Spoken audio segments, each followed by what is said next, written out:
The chief housekeeper slapped the tray from the plus-size maid's hands. Soup splashed across the floor. "He's just a useless old man," she snapped, shoving Madeline to her knees. The old man slowly stood, tears shining in his eyes. Then the mansion doors opened. A handsome man entered, bodyguards behind him. The old man pointed toward the trembling maid. "Son, protect the only person who treated me like family." For several seconds, nobody moved. Madeline remained on her knees, one palm pressed against the polished floor. Hot soup had splashed across her uniform, and humiliation burned hotter than the sting in her shoulder. She had been working at the Moretti estate for less than a month. Now she was certain she had just lost her job. Beatrice recovered first. "Mr. Moretti, I can explain." "Don't."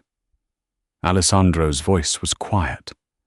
That single word silenced the room. He crossed the dining hall without looking at Beatrice. The bodyguards remained near the doorway, but Madeline noticed how every employee instinctively stepped aside. Alessandro stopped in front of her. Then, to everyone's disbelief, he extended his hand. Madeline stared at it. "Can you stand?" "I think so." She placed her hand in his. His grip was firm but careful as he helped her to her feet. Madeline immediately stepped back, embarrassed by the attention. "I'm fine, sir."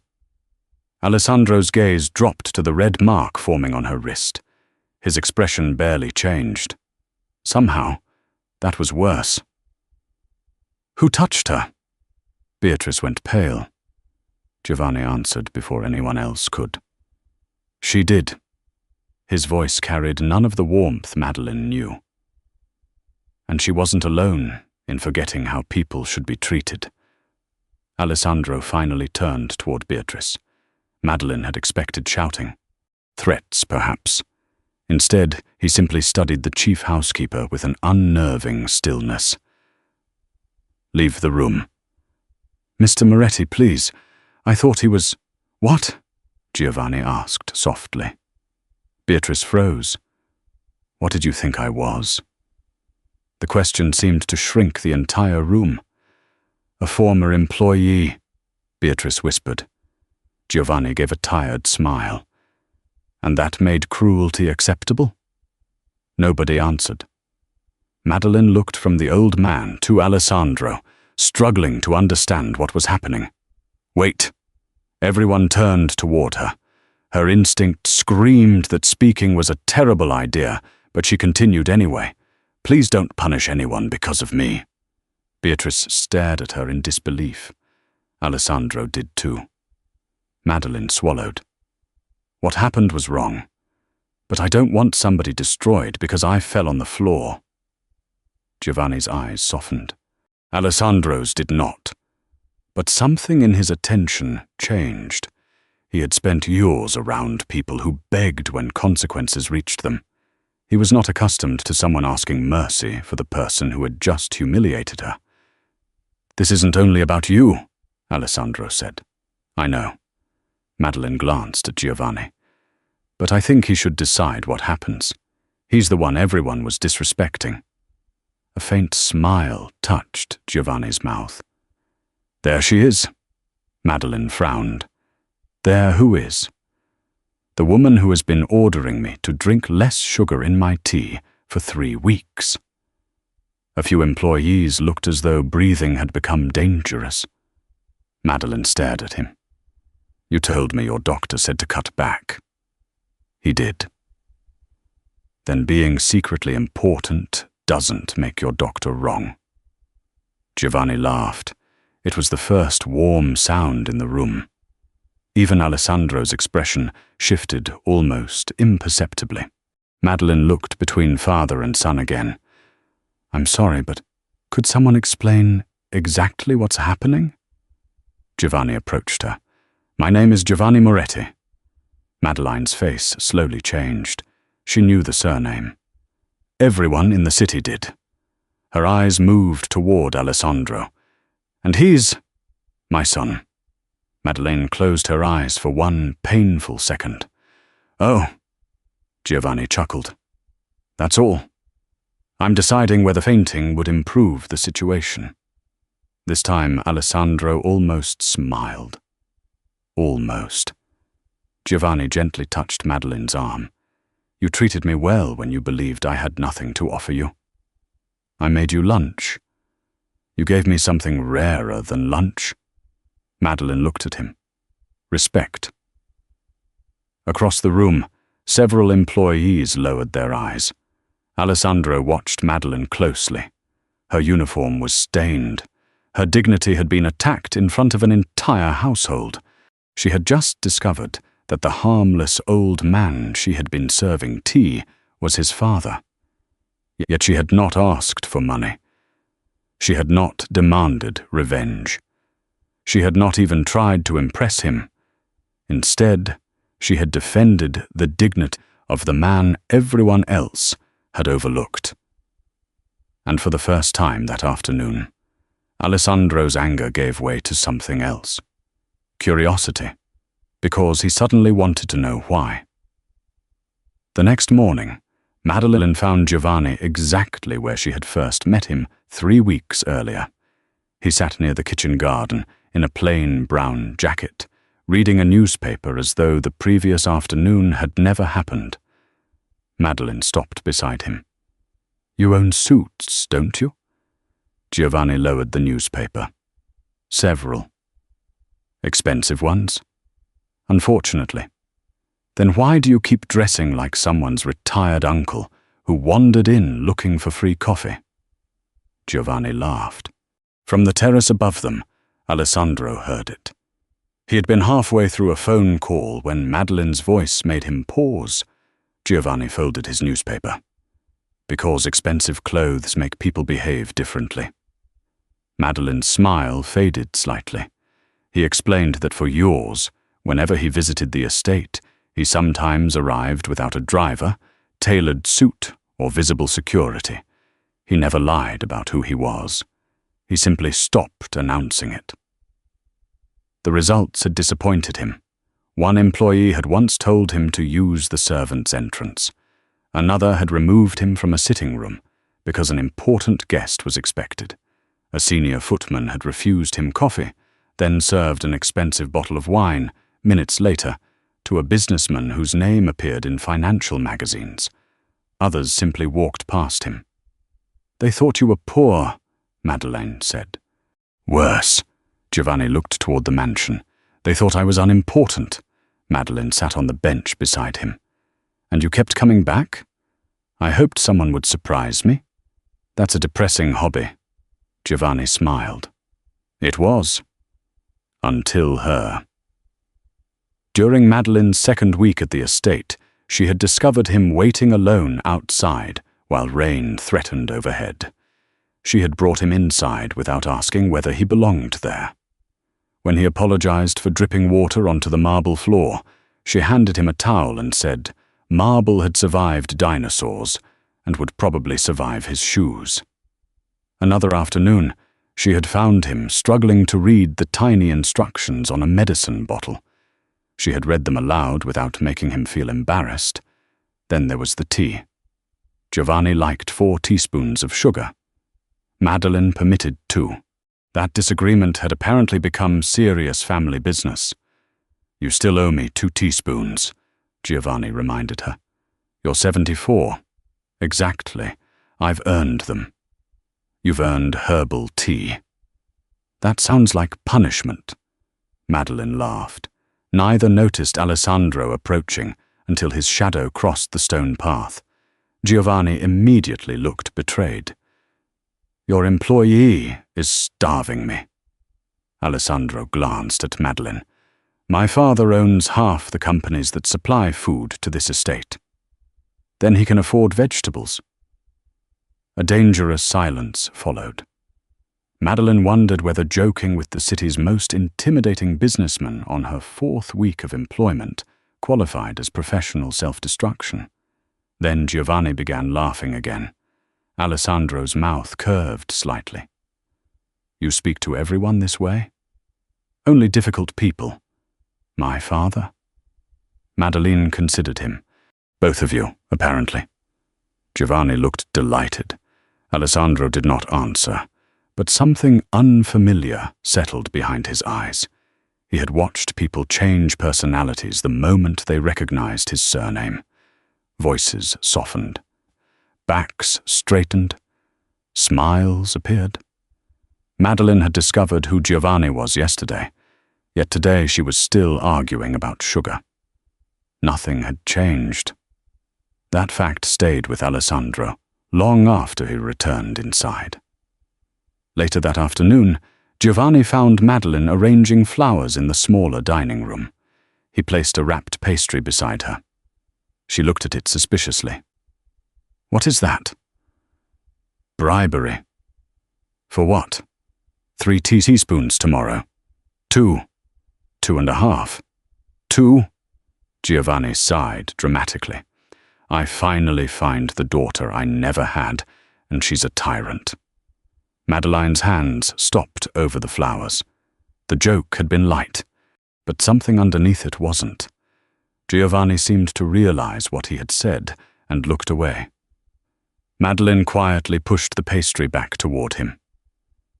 "Half?" He looked at her. "Half," she repeated. "But we're sharing it." His smile returned slowly. Neither of them saw Alessandro standing beyond the partially open door. He had come looking for his father. Instead, he found Giovanni laughing with a maid as they divided a pastry like conspirators.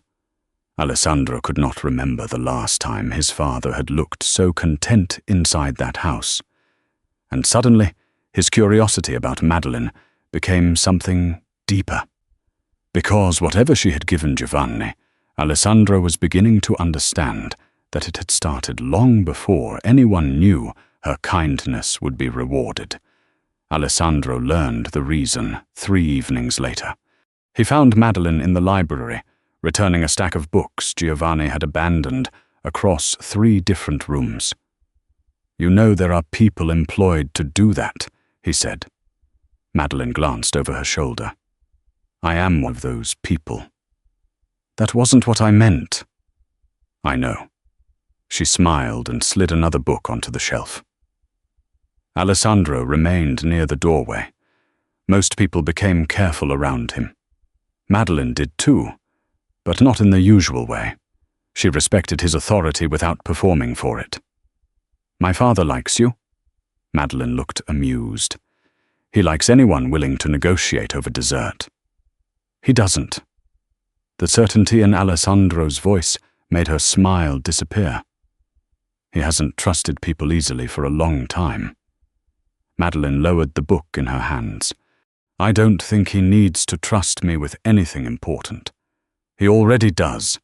"With what?" "His dignity." The answer caught her off guard. Alessandro stepped farther into the room. "Why?" Madeline frowned. "Why what?" "Why did you treat him differently?" "I didn't." "That is precisely my point." For a moment, she said nothing. Then she placed the book on a nearby table. "My grandfather raised me." Alessandro waited. Madeline rarely spoke about that part of her life. When she did, the brightness in her voice became quieter. "He was the funniest man I knew. Terrible singer. Worse cook. He could turn making toast into a kitchen emergency." A small smile touched her lips. "When I was younger, everybody noticed him. He was strong, loud, useful. The kind of man neighbors called when something broke. Then age changed him. His hands began trembling. Walking became harder. His hearing weakened. And Madeline noticed something that bothered her more than his physical decline. People started speaking around him instead of to him. Waiters asked Madeline what he wanted while he sat directly beside her. Doctors explained his condition to her without first looking at him. Strangers became impatient when he moved slowly.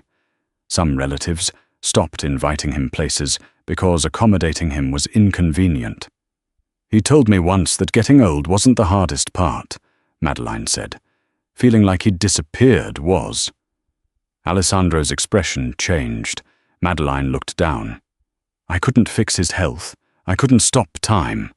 But I could make sure he knew somebody still saw him.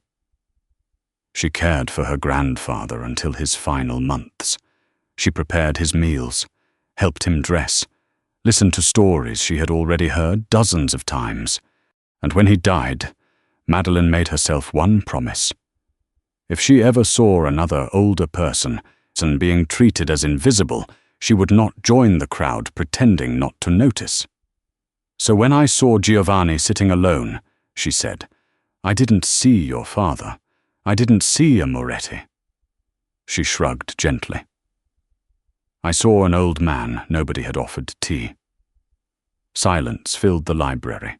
Madeline gave him a cautious smile. That probably wasn't the dramatic explanation you expected. No. Alessandro's voice was softer now. It was better. Neither noticed Giovanni standing outside the library until he cleared his throat. Madeline turned. His eyes were suspiciously bright. How long have you been there? Long enough to hear you insult my age. I called you old. Exactly. You're 74. I prefer historically experienced. Madeline laughed. Giovanni entered, but instead of making another joke, he took her hand. My wife died when Alessandro was young, he said quietly. I always wondered what having a daughter would have been like. Madeline's smile trembled. Probably expensive. Alessandro is expensive. For the first time, Madeline heard Alessandro laugh. It was brief and low, almost surprised out of him. She looked at him. He looked away first. Later, after Giovanni retired for the evening, Alessandro found Madeline alone on the terrace. You gave my father something this house hasn't given him in years, he said. Madeline leaned against the railing. Less sugar. A reason to enjoy being here. She had no joke ready for that. Their eyes met. For the first time, Madeline did not see the feared businessman everyone whispered about. She saw a son who had spent years worrying about his father. And Alessandro no longer saw simply the maid who had defended Giovanni. He saw a woman whose kindness had been purchased with grief, and who had chosen, somehow, not to let that grief make her hard. Vanessa Sterling noticed the change before anyone spoke of it openly. She had known the Moretti family for years and understood the mansion's invisible hierarchy. Important people occupied certain rooms. Employees entered through certain doors. Everyone knew where they belonged. Madeline had begun disrupting that order without seeming to try. Giovanni asked for her at breakfast. He wanted her opinion on flowers for the dining room. He complained when another employee prepared his tea because, according to him, nobody else understood the delicate science of refusing him sugar. More troubling to Vanessa was Alessandro. He had started noticing Madeline. Not dramatically. That would have been easier to dismiss. His attention appeared in smaller ways. He remembered when Madeline had the afternoon off. He noticed when Giovanni made her laugh. Once, during dinner, Vanessa watched Alessandro move a chair aside before Madeline could struggle past it, carrying a heavy tray. He said nothing. Madeline barely noticed. Vanessa noticed everything. One afternoon, she found Madeline arranging fresh linens upstairs. You've done remarkably well for yourself. Madeline looked up. I'm getting faster with fitted sheets. Vanessa smiled thinly. I meant with Giovanni. Madeline continued folding. He's easy to like. I'm sure. Something in Vanessa's tone made Madeline stop. You've become very important to him, very quickly. I didn't realize friendship had a probation period. Vanessa stepped closer. Women like you should be careful. Madeline's expression cooled. Women like me. Employees who suddenly find themselves close to powerful families. There it was. Not quite an accusation. Something cleaner and crueler. Vanessa glanced at Madeline's uniform, then at her figure. People might misunderstand your intentions. Madeline folded the final sheet. Which people? By dinner, she had her answer. 2 employees stopped talking when she entered the pantry. The next morning, another asked, with false innocence, whether Giovanni had promised her anything. Soon the rumor had developed its own shape. Madeline had befriended the old man deliberately. Madeline wanted money. Madeline wanted Alessandro. The kindness everyone had once mocked was now being rewritten as strategy. Madeline heard enough to understand. She defended herself to no one. That surprised Alessandro. He found her polishing silver alone after dinner. You've heard what's being said. It wasn't a question. Yes. And you're doing nothing. Madeline set down a spoon. What would you like me to do? Chase everyone through the mansion explaining that I wasn't running a secret criminal operation involving tea? His mouth almost curved. They're questioning your character. People who already decided I'm guilty aren't asking questions. Alessandro leaned against the table. You could tell them the truth. I know the truth. Her voice remained calm. Your father knows it. You know enough of it. I'm not going to audition for my own dignity. That answer stayed with him. Alessandro had spent much of his life surrounded by people carefully managing appearances. Wealth had taught him how easily courtesy could be manufactured. Madeline possessed none of that polish, yet she had something harder to imitate. Consistency. She had been kind when nobody was watching. Now she remained composed when everyone was. The following evening, Vanessa joined Giovanni in the drawing room. You should be careful with Madeline. Giovanni looked up from his chessboard. Why? She may not be as innocent as you believe. Vanessa explained the rumors delicately, dressing suspicion as concern. Giovanni listened without interrupting. When she finished, he moved a chess piece. Interesting. Vanessa relaxed.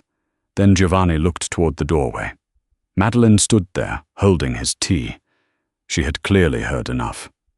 Vanessa turned. Madeline walked forward, placed the cup beside Giovanni, and said quietly, 2 sugars. Giovanni examined it. Not 3.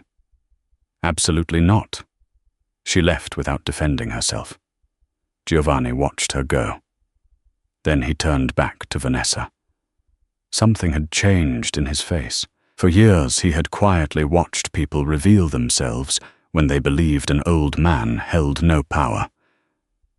Now he was watching them reveal themselves because a maid suddenly mattered. That night, Giovanni made one request of his son.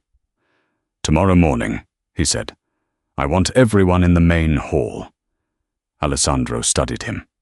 Everyone? Giovanni nodded. The pretending has gone on long enough. At 9 the next morning, every household employee stood in the main hall. No one had been told why. Beatrice stood near the front, her posture rigid. Vanessa remained beside the staircase, technically a guest, but unwilling to miss whatever Giovanni intended to say. Madeline stayed near the back. Alessandro stood beside his father. Giovanni wore a tailored charcoal suit. For several employees, that alone was enough to make the truth uncomfortable. They had seen this man before, in an old jacket, waiting near the kitchen, sitting alone in the garden, walking through rooms where nobody bothered to greet him. Now Alessandro Moretti stood at his side. Giovanni looked across the assembled household. For years I have visited this estate without announcing myself. Silence settled over the room. I wanted to know something simple. How does a person behave when there is nothing to gain from kindness? Several employees lowered their eyes. Giovanni did not raise his voice. I learned that many people here were capable of extraordinary courtesy. He paused. When they believed the person in front of them mattered. The words landed harder than shouting could have. Giovanni described the small humiliations, being told to wait outside, being ignored while employees served wealthier guests, having doors closed because someone assumed an elderly man in inexpensive clothes could not possibly belong in an elegant room. Then he looked at Beatrice. And 3 days ago, I watched a young woman pushed to the floor because she believed I deserved lunch. Beatrice's face drained of color. Mr. Moretti, I sincerely apologize. To whom? She hesitated. To you. Giovanni's expression became almost sad. That is precisely the problem. Beatrice blinked. If you are sorry because you now know my surname, then you have learned nothing. Nobody moved. You should have been sorry when you believed I was nobody. Madeline watched from the back, her anger unexpectedly replaced by something heavier. Giovanni wasn't enjoying this. He looked tired. He turned toward the other employees. Madeline Pierce knew nothing about my family. She believed I was an old man with no influence. She brought me tea. She found me a chair. She listened when I spoke. His eyes settled briefly on Madeline. And when she discovered who I was, she continued arguing with me about sugar. A nervous ripple of laughter moved through the hall. Giovanni smiled faintly. Then his expression hardened again. Wealth is useful. Position is useful. Reputation can open doors. He paused. But none of them can purchase character. His gaze returned to Beatrice. The richest person in this house. The room went completely still. Was the poorest in kindness. Beatrice lowered her head. Giovanni did not dismiss her in anger. He explained that an investigation into staff conduct had already confirmed a pattern of humiliation toward junior employees and anyone considered socially insignificant. Beatrice's employment was terminated. 2 senior employees who had repeatedly participated in the same behavior were removed from supervisory positions. Another received a formal warning. No one was threatened. No one was publicly degraded. The consequences were deliberate, proportional, final. Then Alessandro spoke. My father's name is not the reason this matters. His calm voice carried across the hall. If dignity in this house depends on knowing someone's bank account, then this house has failed. Madeline looked at him. For once, she understood why people found Alessandro frightening. It was not because he needed to display power. It was because he didn't. Beatrice turned toward Madeline before leaving. For a second, humiliation and resentment fought across her face. Madeline could have looked away. Instead, she stepped forward. I hope wherever you work next, she said quietly. You don't need someone's last name before deciding they deserve respect. There was no triumph in her voice. Beatrice stared at her, then left. Alessandro noticed. So did Giovanni. When the gathering ended, employees dispersed in uneasy silence. Madeline remained behind. Giovanni approached her. You don't look satisfied. Should I? Some would be. Madeline glanced toward the doorway through which Beatrice had disappeared. I wanted her to stop hurting people. I didn't need to enjoy watching her lose everything. Giovanni nodded slowly. Across the hall, Alessandro heard every word. Madeline had shown kindness when kindness brought her nothing. Now she had shown compassion when cruelty would have been easy. Something inside him shifted. For years, Alessandro had believed character revealed itself most clearly under pressure. His father had tested an entire household to discover who respected the powerless. But Alessandro was beginning to understand that Giovanni's test had revealed something else, too. Not simply what kind of employee Madeline was, what kind of woman she was. And for the first time, the thought of her leaving the Moretti estate felt strangely unacceptable. The offer came 2 days later. Madeline was replacing flowers in Giovanni's sitting room when Alessandro entered, carrying a folder. She eyed it suspiciously. "That looks official." "It is. That usually means trouble. For most people." Madeline set down the flowers. Alessandro placed the folder on the table. "My father wants you to stay." "I already work here." "Not as a maid." Madeline's expression changed. Alessandro explained that Giovanni wanted her as his personal companion. She would manage his daily schedule when necessary, accompany him to appointments and social events, share meals with him, and, Alessandro added dryly, continue the apparently essential responsibility of policing his sugar intake. The salary was considerably higher. Madeline barely looked at the number. "What exactly does companion mean?" Alessandro seemed surprised. "You're asking about the job? I assumed that's why you brought a folder instead of flowers." Something almost amused passed through his eyes. "It means spending time with my father." "As an employee?"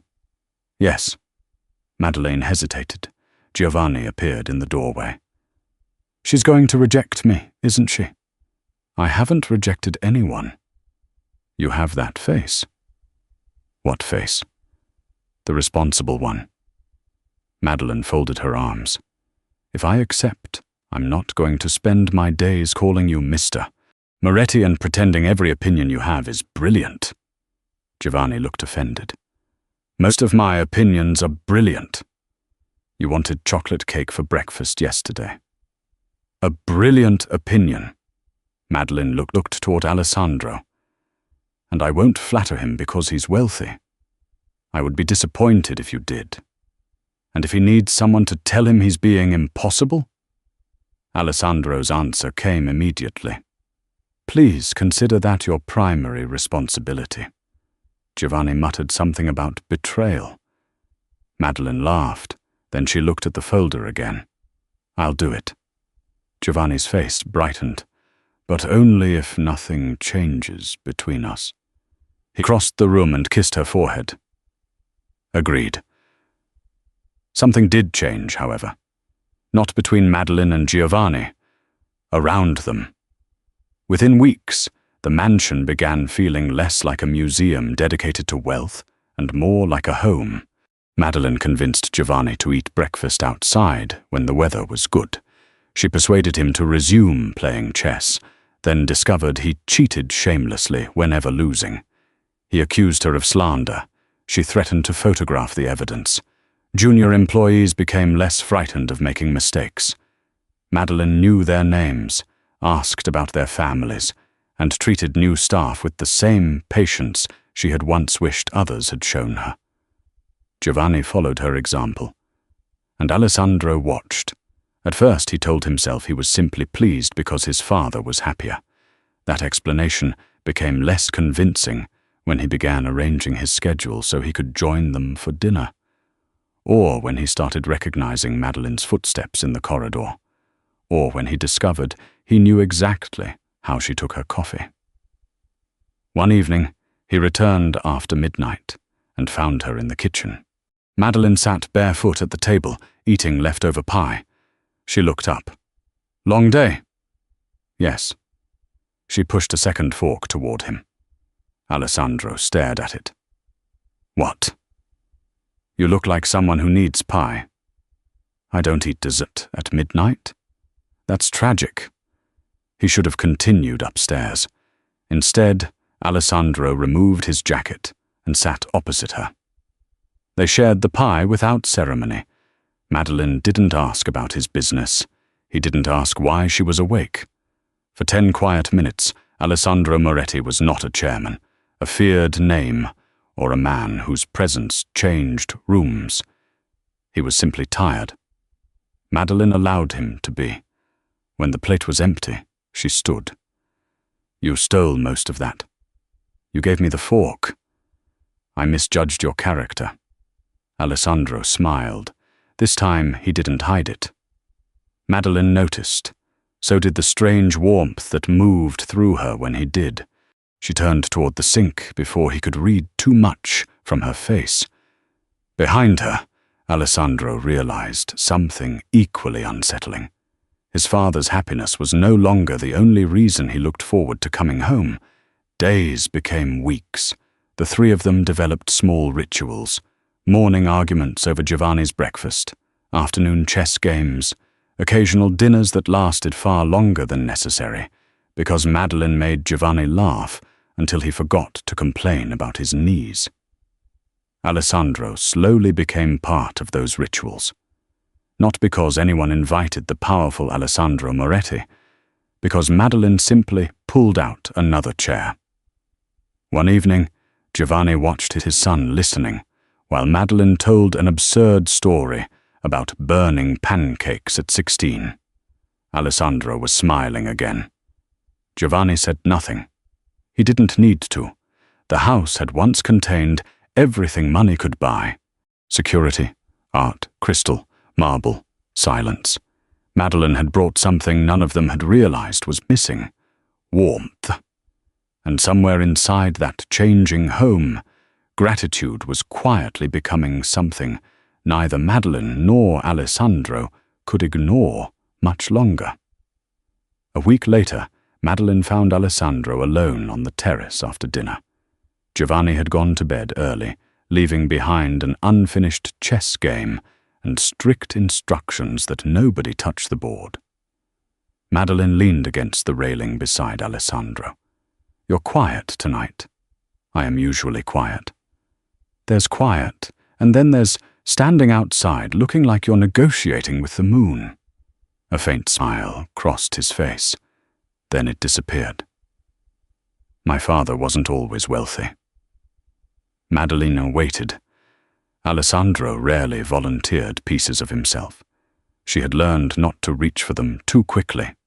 "When I was young, I watched people treat him differently, depending on what they thought he could do for them." His voice remained controlled. "I remember promises being ignored, doors closing, men who wouldn't return his calls." Madeline understood now. Alessandro had spent his adult life building something so powerful that nobody could dismiss Giovanni Moretti again. Money had become armor. Influence had become protection. Fear had become another locked door between his family and humiliation. "I thought if I became powerful enough," Alessandro said, "he would never feel insignificant again." Madeline looked toward the dark windows of the mansion. And did it work? For everyone except him. That answer carried more vulnerability than any confession Alessandro could have rehearsed. He turned toward her. "I spent yours protecting my father with money." His gaze held hers. "You protected him with kindness." Madeline's expression softened. "Sometimes that's worth more." "I know." The certainty in his voice made her heartbeat change. Alessandro stepped closer, but stopped before touching her. "I also know this stopped being gratitude some time ago." Madeline swallowed. For once, humor did not come easily. "You're intimidating when you're serious." "I'm always serious." "That is unfortunately true." He smiled. Then Madeline reached for his hand. It was a small gesture, but Alessandro looked down at their joined hands as though she had given him something enormous. "I don't need you to protect me from everything," she said. "I know. I don't want to become another person in this house who agrees with you because of your name. I would hate that. And your father is still getting 2 sugars. Cruel." She laughed softly. Alessandro lifted her hand and pressed a quiet kiss against her knuckles. There was no dramatic promise, no demand, no sudden transformation. Only a man accustomed to controlling everything, allowing himself to want something he could not command. Madeline stepped closer. When he kissed her, it was gentle and unhurried. She kissed him back because somewhere between shared pie, quiet conversations, and watching him love his father, she had stopped seeing the frightening reputation surrounding Alessandro Moretti. She had begun seeing the man inside it. And Alessandro understood that Madeline had done for him what she had first done for Giovanni. She had looked beyond status, beyond appearances, beyond power, and seen the person underneath. For the first time in years, Alessandro did not feel responsible for protecting everyone in the room. He simply held Madeline's hand and let himself be loved. 1 year later, Giovanni Moretti was complaining about chairs. "This one," he announced, pointing to the seat beside him. Madeline stopped at the dining room entrance. "That is your chair. The other one." She looked beside it. "My chair. Finally, she's learning." The table was already filled with family, close friends, and several employees Giovanni had insisted join them for dinner. A year earlier, Madeline would have entered this room carrying a tray. Tonight, she entered holding Alessandro's hand. Much had changed. Some things had not. Giovanni still negotiated for extra sugar. Madeline still refused. Alessandro still pretended not to enjoy their arguments. And the mansion that had once measured people by hierarchy now felt unmistakably alive. Madeline sat beside Giovanni. Alessandro took the chair beside her. During dinner, a young employee serving his first week at the estate leaned toward one of the older staff members. He whispered too loudly. "Why does Mr. Moretti trust her so much?" Giovanni heard him. Naturally, he placed down his fork. "Come here." The young man went pale. Madeline hid a smile. Giovanni pointed toward her. "The first time this woman met me, she thought I was an ordinary old man." "You were an ordinary, difficult old man," Madeline corrected. "I am telling a beautiful story." Accuracy matters. Laughter moved around the table. Giovanni shook his head, but his eyes were warm. Everyone else wanted to know what I owned before deciding how much respect I deserved. He looked at Madeline. She never asked. The room became quiet. Giovanni's voice softened. "Because she saw my heart," he smiled, "before she ever knew my name." Madeline reached beneath the table and squeezed his hand. On her other side, Alessandro gently took the hand he had first offered her when she was kneeling on a cold marble floor. This time she wasn't trembling. She belonged here. Not because Giovanni Moretti was wealthy, not because Alessandro Moretti loved her, not because anyone had rescued a maid and transformed her into someone worthy of the table. Madeline had always been worthy. The difference was that this family had learned to recognize what she had understood from the beginning. Dignity was not something powerful people gave to others. It was something every person deserved before their name, money, appearance, or position was ever known. Giovanni raised his glass. Alessandro looked at Madeline. Around them, the family applauded. And the table that had once represented status became something much simpler. A place where nobody was invisible. A place where kindness had finally become family.